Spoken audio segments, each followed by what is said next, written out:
서울역 노숙자 앞에서 하버드 교수가 무릎을 꿇었습니다. 전 세계가 충격에 빠졌습니다. 대한민국을 고래들 사이에 세우라 조롱하던 미국 석학이 단 한 사람과의 만남으로 자신의 인생관, 학문, 그리고 세계관을 통째로 뒤집은 사건. 그 노인은 누구였을까요? 그는 왜 가족에게조차 죽은 사람으로 남으려 했던 걸까요? 그리고 그 마지막 순간, 딸이 발견한 작은 묘비 앞에서 그녀는 이렇게 울었습니다. 아빠, 당신이 제 영웅이었어요. 지금부터 당신이 절대 잊지 못할 대한민국의 진짜 힘을 마주하게 될 겁니다. 구독과 좋아요로 잊힌 영웅에게 존경을 전해주세요. 감동 비행기 이륙합니다. 저는 하버드 대학교 케네디 스쿨 지정학 석좌 교수 리차드 그린입니다. 매주 수요일 오후 저는 동아시아 지정학의 변화라는 강의를 진행합니다. 오늘도 여느 때와 같이 강의실은 학생들로 가득 찼습니다. 창문으로 들어오는 햇살이 강의실 바닥에 기하학적 무늬를 그려냈죠. 오늘은 한국의 지정학적 위치에 대해 이야기해 봅시다. 저는 프로젝터에 한반도 지도를 띄웠습니다. 그리고 천천히 강단을 걸으며 학생들의 눈을 마주했습니다. 여러분, 동아시아에서 한국의 역사적 위치를 한마디로 표현하자면 무엇일까요? 몇몇 학생들이 손을 들었지만 제가 먼저 답했습니다. 새우입니다. 고래들 사이에 낀 새우라고 할 수 있죠. 중국이라는 거대한 대륙 세력과 일본이라는 해양 세력 사이에서 항상 주변국의 이해관계에 휘둘려온 나라였습니다. 학생들이 고개를 끄덕이며 필기를 시작했습니다. 저는 계속해서 설명했습니다. 역사적으로 한국은 독립적이지도 강하지도 않았습니다. 청나라의 속국이었다가 일본의 식민지가 되었고 해방 후에는 미국과 소련에 의해 분단되었죠. 그들의 경제 발전을 한강의 기적이라고 부르지만 사실 기적이라고 부를 것도 없습니다.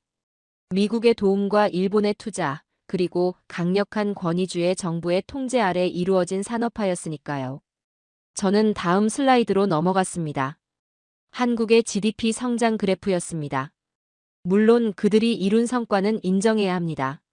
하지만 그것은 큰 맥락에서 보면 주변 강대국들의 지정학적 이해관계가 만들어낸 결과물에 불과합니다. 그때 강의실 뒤쪽에서 한 학생이 손을 들었습니다. 아시아계 얼굴을 한 학생이었습니다. 교수님, 질문이 있습니다. 저는 고개를 끄덕였습니다. 말해보세요, 김양. 교수님, 그러면 왜 그 새우가 지금은 반도체와 AI를 이끄는 나라가 되었죠? 우리 수업 교재에도 나와 있듯이 한국은 이제 세계 10위권 경제대국이고 문화적 영향력도 어마어마합니다. 이것을 단순히 지정학적 행운으로만 설명할 수 있을까요? 강의실이 조용해졌습니다. 저는 잠시 말을 잇지 못했습니다. 학생들의 시선이 저에게 쏠렸죠. 흥미로운 질문입니다. 물론 한국인들의 노력과 헌신도 중요한 요소였겠죠. 하지만 근본적으로는. 그런데 생각해보니 저는 실제로 현대 한국에 가본 적이 없었습니다. 마지막으로 한국을 방문한 것은 15년 전 학술 컨퍼런스 참석차 서울에 잠시 들렀을 때가 전부였죠. 그때는 한국의 표면만 봤을 뿐입니다. 사실 김양의 질문은 매우 중요한 지점을 짚고 있습니다. 우리가 책으로만 보는 것과 실제 현장은 다를 수 있죠. 다음 주까지 이 질문에 대한 더 깊은 답변을 준비해 오겠습니다. 강의가 끝나고 저는 연구실로 돌아와 컴퓨터 앞에 앉았습니다. 모니터를 바라보는 내 얼굴이 희미하게 비쳤습니다. 머릿속에서는 김 학생의 질문이 맴돌았습니다. 정말 한국은 언제까지나 새우일까? 지정학적 희생양에 불과할까? 저는 결심했습니다. 직접 한국을 방문해 현장을 보기로 했습니다. 15년 만에 재방문이었습니다. 인천국제공항에 도착했을 때 저는 놀라움을 감출 수 없었습니다. 15년 전과는 완전히 달랐죠. 마치 미래도시에 온 것 같았습니다. 공항 내부의 로봇 안내원, 얼굴 인식 출입국 시스템, 삼성과 LG의 최신 기술을 전시해 놓은 부스들이 눈에 들어왔습니다. 여기가 한국인가? 저는 중얼거렸습니다. 공항에서 시내로 향하는 열차를 타면서도 제 눈은 끊임없이 바쁘게 움직였습니다. 차창 밖으로 보이는 도시 풍경, 사람들의 옷차림, 스마트폰을 들여다보는 승객들의 모습까지 모든 것이 관찰 대상이었죠. 서울의 중심부 명동에 있는 호텔에 짐을 풀고 나서 저는 곧바로 현장 조사를 시작했습니다. 첫 번째 목적지는 서울역이었습니다. 도시의 관문이자 다양한 계층의 사람들이 모이는 곳이니까요. 서울역 광장은 활기찼습니다. 관광객, 출퇴근 인파, 노점 상인들로 북적였죠. 그러나 저는 그 화려한 풍경의 이면에 관심이 있었습니다. 역 주변을 천천히 걸으며 골목길로 들어섰습니다. 그곳에서 저는 또 다른 서울을 만났습니다. 역 뒤편 그늘진 곳에 몇몇 노숙인들이 있었습니다. 대부분 중년 이상의 남성들이었죠. 그들은 세계적인 대도시 서울에서 빛이 닿지 않는 그림자 같은 존재였습니다. 특히 제 눈에 띈 한 노인이 있었습니다. 다른 노숙인들과는 달리 깔끔하게 정리된 모습이었습니다. 머리카락은 휘었지만 단정했고 옷은 낡았으나 깨끗했습니다. 무엇보다 그의 눈빛이 달랐습니다. 공허하지 않고 깊이가 있었죠.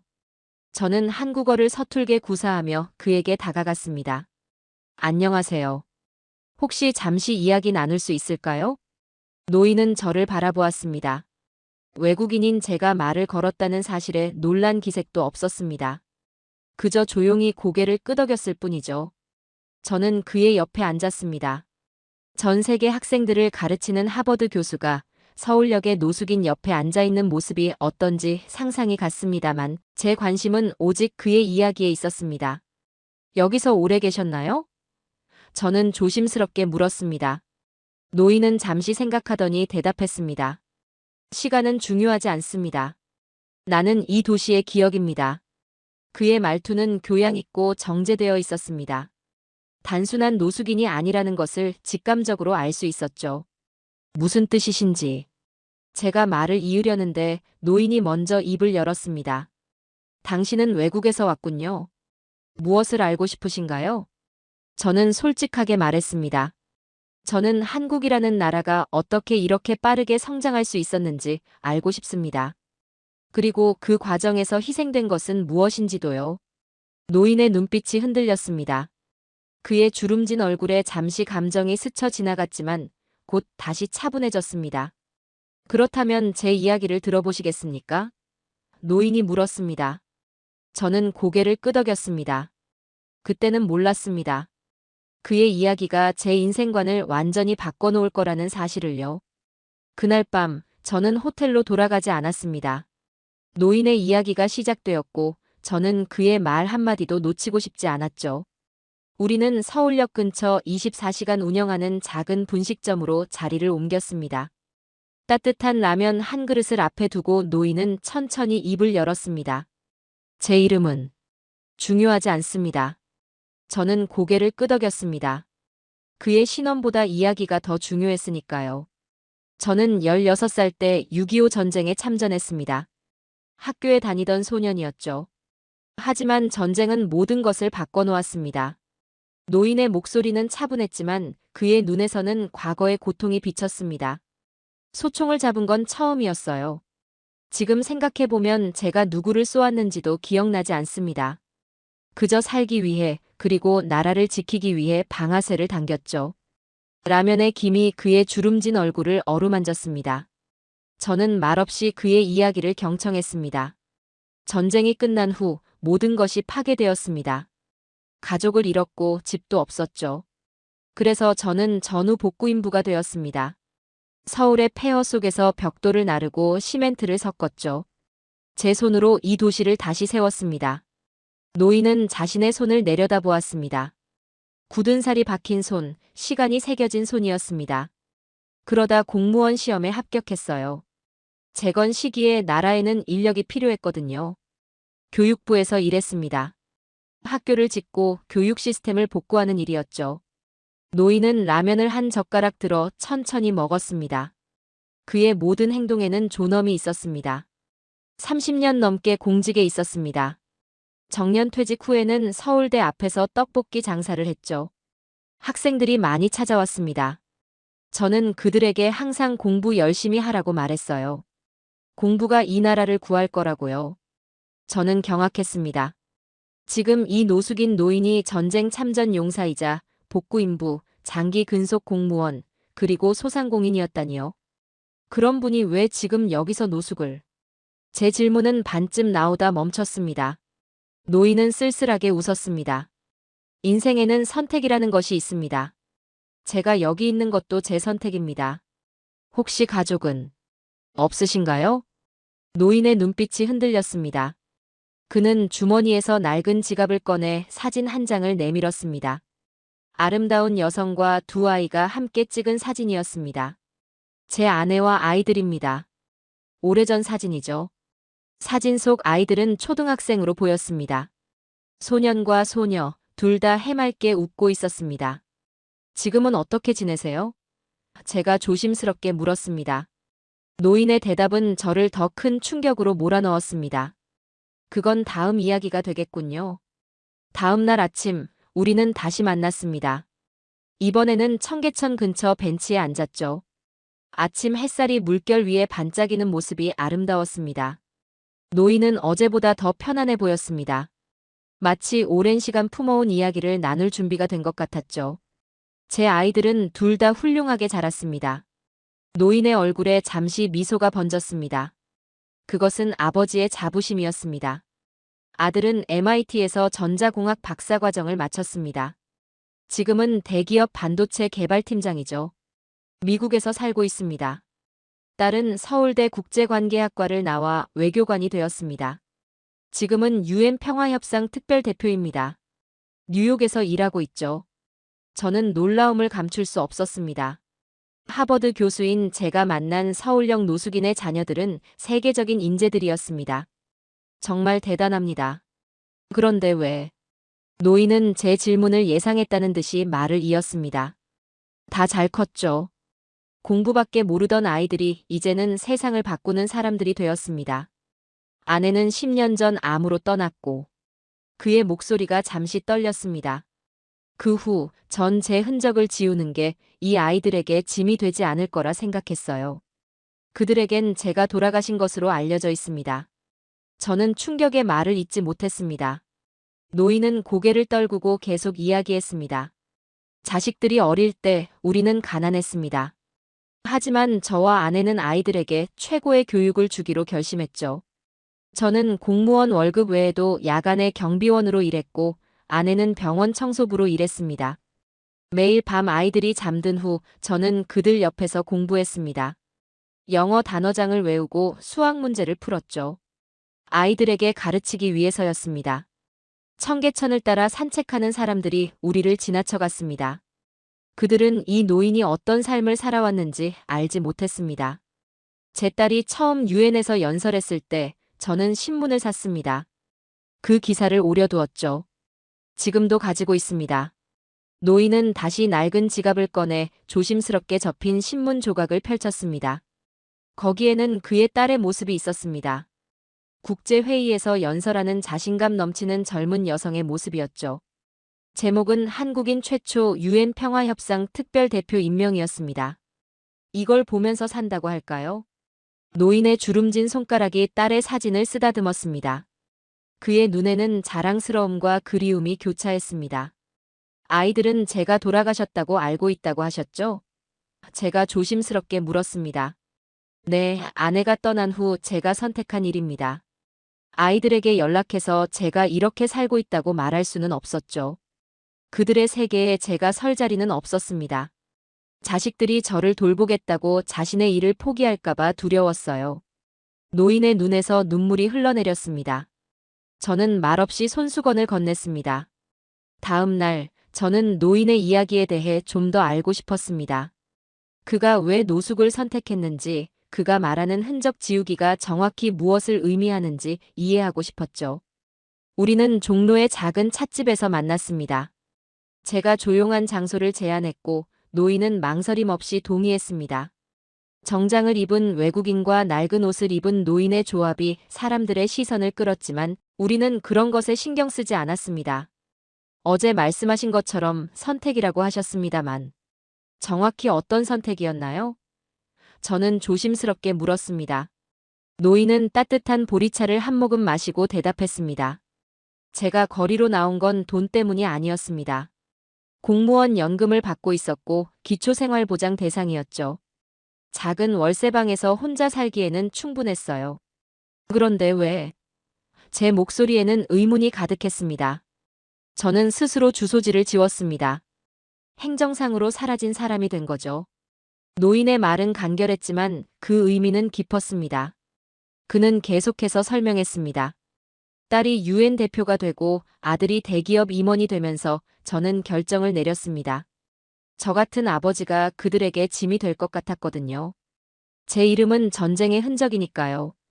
그 애들에게는 깨끗한 새 출발을 주고 싶었습니다. 그의 눈에 담긴 결의가 저를 움직였습니다. 그것은 자기 연민이 아닌 단호한 선택이었습니다. 아내가 떠난 후 저는 동사무소에 가서 주소지를 정리했습니다. 그리고 자식들에게는 제가 요양원에 있다가 조용히 세상을 떠났다고 알렸죠. 거짓 장례식도 치렀습니다. 아이들은 해외에 있어서 직접 오지 못했고 지인들이 대신해 주었죠. 저는 입을 다물 수 없었습니다. 그게 가능한가요? 돈을 내면 뭐든 가능합니다. 그리고 이것이 제 마지막 효도라고 생각했습니다. 노인은 주머니에서 작은 수첩을 꺼냈습니다. 그 안에는 신문 기사들이 차곡차곡 붙어 있었습니다. 모두 그의 아들과 딸에 관한 기사였습니다. 한국인 과학자, 미국 반도체 연구소 최연소 팀장 임명, UN 대표, 중동 평화협상 성공적 중재. 모두 자랑스러운 성취들이었습니다. 매일 도서관에 가서 신문을 읽습니다. 아이들 소식이 있으면 오려서 이 수첩에 붙이죠. 이게 제 삶의 낙입니다. 수첩의 마지막 페이지에는 딸의 결혼 사진이 있었습니다. 아름다운 웨딩드레스를 입은 딸과 신랑의 모습이었죠. 노인의 손가락이 사진 위를 쓰다듬었습니다. 결혼식에도 가지 못했습니다. 하지만 신문에서 이 사진을 보았을 때 저는 세상에서 가장 행복한 아버지였습니다. 저는 말을 잇지 못했습니다. 노인은 수첩을 다시 주머니에 넣으며 말했습니다. 이런 이야기를 한 것은 당신이 처음입니다. 아마 외국인이라서 말하기 편했나 봅니다. 우리는 다시 만나지 않을 테니까요. 그 말에 저는 결심했습니다. 저는 이 노인의 이야기를 더 알아봐야 했습니다. 그의 희생, 그의 선택이 담고 있는 의미를 파헤치고 싶었습니다. 제가 좀 더 알아봐도 될까요? 당신의 과거에 대해서요. 노인은 잠시 말이 없었습니다. 그리고 천천히 고개를 끄덕였습니다. 원하신다면요. 하지만 제 아이들에게는 절대 알리지 말아주세요. 약속하시겠습니까? 저는 약속했습니다. 하지만 그때는 몰랐습니다. 제가 발견하게 될 진실이 얼마나 충격적일지를요. 노인과 헤어진 후 저는 그의 이야기를 확인하기 위한 조사를 시작했습니다. 세계적인 학자로서 저에게는 다양한 경로가 있었죠. 한국의 동료 교수들에게 연락하고 한국 전쟁 참전 용사 명단을 찾아보기 시작했습니다. 그 노인이 말한 흔적들을 추적하기로 결심했습니다. 첫 번째로 저는 그가 말한 교육부 근무 기록을 확인했습니다. 노인의 나이를 대략 계산해 그 시기의 공무원 명단을 살펴보았죠. 놀랍게도 몇 시간의 조사 끝에 한 사람을 찾아냈습니다. 이기현, 1931년생, 1956년부터 1986년까지 교육부 근무. 특히 교육 재건 사업에 헌신한 공로로 여러 차례 표창을 받았다는 기록도 있었습니다. 다음으로 저는 한국 전쟁 참전 용사 명단을 확인했습니다. 역시 이기현이라는 이름을 찾을 수 있었습니다. 16세의 나이로 참전했고 부상을 입었지만 전선에 복귀했다는 기록이 있었죠. 그리고 마지막으로 저는 그의 자녀들에 관한 정보를 찾아보았습니다. 대표적인 검색 엔진에 이름을 입력했더니 곧바로 결과가 나왔습니다. 이민우, MIT 공학 박사, 현재 세계적인 반도체 기업의 연구개발 책임자. 그리고 이지연, 서울대 국제관계학과 출신, 현 UN 평화특사. 두 사람 모두 한국계 미국인으로 세계적으로 인정받는 전문가들이었습니다. 이제 마지막 퍼즐 조각을 찾아야 했습니다. 그가 왜 갑자기 모든 흔적을 지우고 노숙인이 되었는지 진짜 이유를요. 저는 한국의 경제 위기에 관한 자료들을 살펴보았습니다. 그리고 마침내 충격적인 사실을 발견했습니다. 1997년 IMF 외환위기 당시 이기현이라는 이름의 퇴직. 공무원이 모든 재산과 연금을 장학재단에 기부했다는 신문기사를 찾아냈습니다. 당시 그는 인터뷰에서 이렇게 말했다고 합니다. 이 나라의 미래는 젊은이들에게 달려 있습니다. 위기를 극복하려면 교육이 최우선이 되어야 합니다. 그 후 그에 관한 기록은 사라졌습니다. 공식적으로는 2005년 사망한 것으로 등록되어 있었습니다. 하지만 유족으로 등록된 사람은 아무도 없었죠.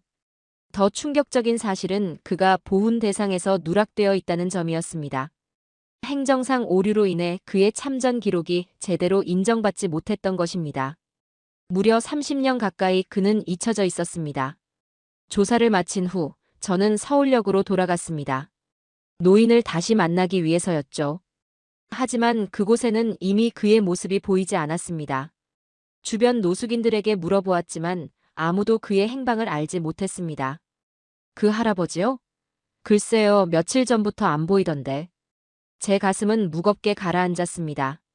미처 인사도 제대로 나누지 못한 채 그와 이별하게 된 것이 너무나 아쉬웠습니다. 그리고 무엇보다 그의 진짜 이야기를 들려주고 싶었습니다. 그가 얼마나 위대한 사람인지를요. 그날 밤 호텔방에 앉아 저는 생각에 잠겼습니다. 눈앞에는 제가 조사한 이기현의 모든 자료가 펼쳐져 있었습니다. 전쟁 영웅, 국가 재건의 주역, 헌신적인 아버지, 그리고 마지막 선택으로 모든 것을 포기한 사람. 그가 바로 제가 오랫동안 무시해왔던 한국의 진정한 모습이었습니다. 저는 제 논문들, 제 강의 자료들을 다시 읽어보았습니다. 그리고 부끄러움을 느꼈습니다. 저는 얼마나 피상적으로, 얼마나 오만하게 한국을 바라보았던가요? 고래들 사이에 새우라니 얼마나 무례한 비유였습니까? 다음 날 아침, 저는 미국으로 돌아가는 비행기를 탔습니다. 제 가슴에는 이기현이라는 한 노인의 이야기가 깊이 새겨져 있었습니다. 그리고 제가 전해야 할 메시지도요. 보스턴에 도착한 후 저는 곧바로 하버드로 향했습니다. 제 강의가 있는 날이었습니다. 하지만 이번 강의는 달랐습니다. 저는 완전히 새로운 시각을 가지고 있었으니까요. 강의실에 들어서자 학생들이 모여 있었습니다. 그 중에는 질문을 던졌던 김양의 모습도 보였습니다. 강단에 선 저는 잠시 침묵했습니다. 그리고 깊은 숨을 내쉬었습니다. 지난번 강의에서 내가 한국을 세우라고 말했었지요. 학생들은 고개를 끄덕였습니다. 제 평소 강의 스타일을 잘 알고 있었기 때문이죠. 그런데 그건 잘못된 비유였습니다. 강의실에 미묘한 긴장감이 감돌았습니다. 리차드 그린 교수가 자신의 이론을 정정하는 경우는 매우 드물었으니까요. 지난주 저는 한국을 방문했습니다. 그리고 그곳에서 한 노인을 만났죠. 저는 프로젝터를 켰습니다. 스크린에는 제가 서울역 근처에서 몰래 찍은 노인의 사진이 떴습니다. 물론 그의 허락을 받지 않은 사진이었기에 뒷모습만 담긴 것이었습니다. 하지만 그 모습만으로도 충분했습니다. 낡은 옷을 입고 허리를 곧게 편 채 걸어가는 노인의 모습이었으니까요. 이분은 이기현 씨라는 분입니다. 한국 전쟁 참전 용사이자 전후 복구의 주역이었고 30년간 교육부 공무원으로 일했던 분이죠. 그리고 현재 서울역에서 노숙하고 계십니다. 학생들의 눈이 커졌습니다. 특히 김양은 놀란 표정을 감추지 못했습니다. 왜 그런 분이 노숙을 하고 계신지 궁금하시죠? 저는 다음 슬라이드로 넘어갔습니다. 노인의 아들과 딸의 공개된 사진들, 그들의 업적을 다룬 기사들이 화면에 나타났습니다. 이분의 아들은 MIT 출신의 세계적인 반도체 연구자이고 딸은 UN 평화특사입니다. 두 사람 모두 세계를 더 나은 곳으로 만들기 위해 일하고 있죠. 제 목소리는 흔들렸습니다. 노인의 이야기를 전하면서 제 가슴은 뜨거워졌습니다. 이기현 씨는 IMF 외환위기 당시 자신의 모든 재산을 장학재단에 기부했습니다. 그리고 자식들에게 짐이 되지 않기 위해 스스로 사라지는 길을 택했죠. 자녀들에게는 돌아가신 것으로 알려져 있습니다. 강의실은 완전한 침묵에 빠졌습니다. 모든 학생들의 시선이 저에게 고정되어 있었습니다. 그는 보훈 대상에서 누락되어 있었습니다. 국가를 위해 피를 흘렸지만 행정상 오류로 인해 그의 희생은 인정받지 못했죠. 30년 가까이 잊혀진 채로 살아온 겁니다. 저는 마지막 슬라이드를 띄웠습니다. 노인이 간직하고 있던 낡은 수첩의 사진이었습니다. 자녀들의 신문 기사가 차곡차곡 붙어 있는 그 수첩. 내가 한국을 세우라고 표현한 것은 큰 실수였습니다. 한국은 제 목소리가 흔들렸습니다. 감정이 북받쳐 올랐습니다. 한국은 바다 밑에서 살아남기 위해 자신의 뼈를 부숴배를 만들고 고래를 뛰어넘은 민족입니다.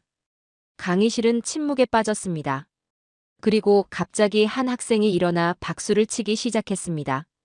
이어서 또 다른 학생, 그리고 모든 학생들이 일어나 박수를 쳤습니다. 김양의 눈에는 눈물이 고여 있었습니다. 그날 이후 제 강의는 완전히 달라졌습니다. 저는 더 이상 거대한 이론과 추상적인 개념만을 가르치지 않았습니다. 개인의 이야기, 그들의 희생과 선택이 어떻게 역사를 만들어가는지 이야기했습니다. 그리고 항상 이기현 씨의 이야기로 시작했죠. 귀국한 지 6개월 후, 저는 다시 한국을 찾았습니다. 이번에는 학술 회의가 아닌 개인적인 이유였습니다. 이기현 씨의 흔적을 더 찾고 싶었습니다. 그의 이야기는 제 인생을 바꿨고 제 강의를 변화시켰으며 심지어 제 책의 주제가 되었습니다. 고래를 뛰어넘은 민족 마이너스 한국의 희생과 성장이라는 제목의 책이었죠. 서울에 도착한 저는 먼저 서울역을 찾았습니다. 노인의 행방을 수소문했지만 아무도 그를 보지 못했다고 했습니다. 한 노숙인은 이렇게 말했습니다. 그 할아버지요? 몇 달 전에 병원으로 실려갔다고 들었어요. 그 후로는 못 봤습니다. 가슴이 무거워진 저는 병원들을 수소문했습니다. 마침내 시립병원에서 이기현이라는 이름의 노인이 몇 달 전 입원했다가 돌아가셨다는 기록을 찾았습니다. 무연고자로 처리되어 있었습니다. 간호사는 이렇게 말했습니다. 돌아가시기 전 그분은 계속 두 사람의 이름을 부르셨어요. 민우와 지연이라는 이름이었죠. 제 눈에 눈물이 고였습니다. 아들과 딸의 이름을 부르며 세상을 떠난 것입니다. 병원 기록에 따르면 그는 시립 묘지에 안장되었다고 했습니다. 저는 그곳으로 향했습니다. 가을비가 내리는 쓸쓸한 날이었습니다. 무연고자 구역에는 비슷한 형태의 작은 비석들이 줄지어 서 있었습니다. 번호와 이름만 적힌 소박한 비석들이었죠. 그중 하나가 이기현 씨의 것이었습니다. 하지만 놀랍게도 그 비석은 다른 것들과 달랐습니다. 새로 만들어진 듯 했고 이름 아래에는 작은 문구가 새겨져 있었습니다. 대한민국은 당신을 기억합니다. 그리고 비석 앞에는 생화가 놓여 있었습니다. 누군가 정기적으로 찾아오는 흔적이 있었죠. 꽃 옆에는 명함 한 장이 놓여 있었습니다. 비가 내려 글자가 번졌지만 저는 읽을 수 있었습니다. UN 평화특사 이지연 드림 아빠, 당신이 제 영웅이에요. 가슴이 철렁했습니다. 그의 딸이 아버지의 죽음을 알게 된 것입니다. 어떻게 알게 되었을까요? 묘지 관리인을 찾아가 물었습니다. 아, 그 무덤 말이죠? 몇 달 전에 외국에서 온 여성분이 찾아왔어요. 무연고자 명단을 확인하더니 한 분의 정보를 보고 충격을 받은 것 같았습니다. 그 후 그분이 새 비석을 세우고 꽃을 가져다 놓기 시작했죠. 저는 이지연 씨에게 연락을 시도했습니다. UN 사무국을 통해 메시지를 남겼죠. 며칠 후 그녀로부터 답장이 왔습니다.